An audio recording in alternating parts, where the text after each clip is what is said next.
हमारे मरे हुए समस्त पूर्वजों का गया जी में जाकर श्राद्ध करने का मतलब यह नहीं होता है कि गया जी में हो आए, आज के बाद जल देना ही बंद कर दो, आज के बाद पूरे 15 दिन के श्राद्ध पक्षों में ब्राह्मणों को भोजन कराना ही बंद कर दो, तिलांजलि देना बंद कर दो।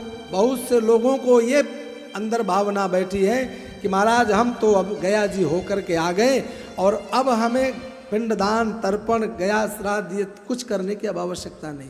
मतलब तुम उनसे निवृत्त होना चाहते, तुम सोच रहे थे कि ये जो थोड़ी बहुत जल भी दे देते हो ये भी बंद हो जाए, कोई ऐसी विधि मालूम पड़े।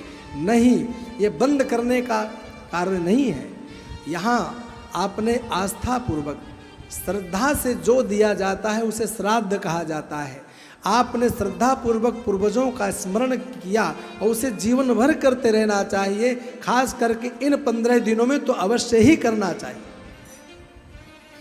इन 15 दिनों में श्रद्धा पूर्वक पूर्वजों का स्मरण करके उनके लिए श्राद्ध करना चाहिए, पिंडदान करना चाहिए, ब्राह्मणों को बुलाकर भोजन जिमाना चाहिए। जिस प्रकार श्री कृष्ण जन्माष्टमी पर किए गए व्रत से भगवान कृष्ण संतुष्ट होते हैं, जिस प्रकार से नवरात्रि में पराम्बा शक्ति की उपासना करके भगवती को हम संतुष्ट करते हैं, उसी प्रकार इन 15 दिनों में अपने पूर्वजों का स्मरण करते हुए उनका आशीर्वाद प्राप्त करते हैं।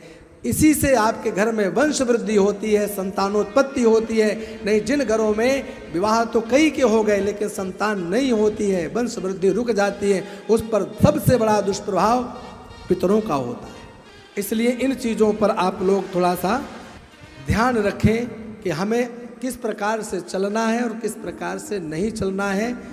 हर कार्य की पूर्णता करने का मन में विचार नहीं हो, शास्त्रों में लिखी हुई बातें हमारे मन में रहें। अशास्त्रीय रीति से कोई ऐसा कार्य नहीं बने कि व्रत भी करें और कोई दोष भी बन जाए। बोलिए श्री जगदम्बिका मात की।